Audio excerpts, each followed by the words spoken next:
we've been building landscapes through plate tectonics. That meant we were pushing and pulling landscapes apart to create new locations, new earth features, and volcanism has created new land masses and earth features. So the other side of the story is those features over time change shape. They weather and they waste.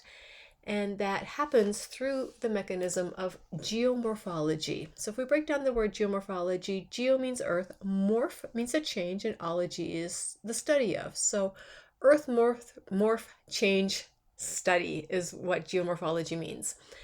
So we're studying landscape formations at this point. So when most of us say, hey, what does the surface of the earth look like, or what's the topography?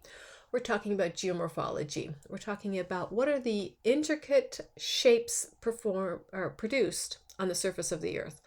So we want to know their origin, how they've evolved to be the shapes that they are currently, how they're going to continue to evolve to be new shapes, where those are located on the surface of the earth, and what their actual forms are. How do we describe these things?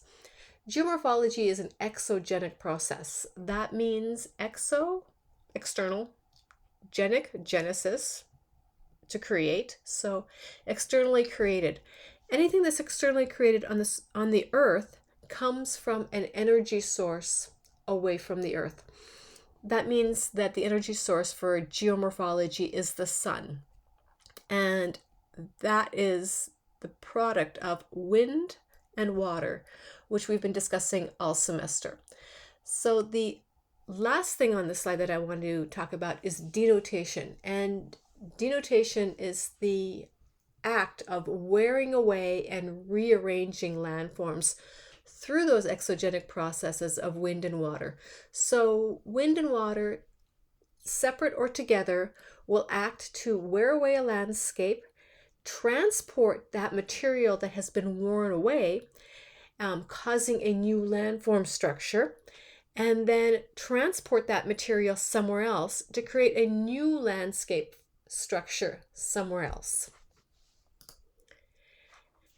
With that, then, we can talk about geomorphology in three contexts. Weathering, which makes particles and minerals available. Mass wasting, which is the moving, the falling, or the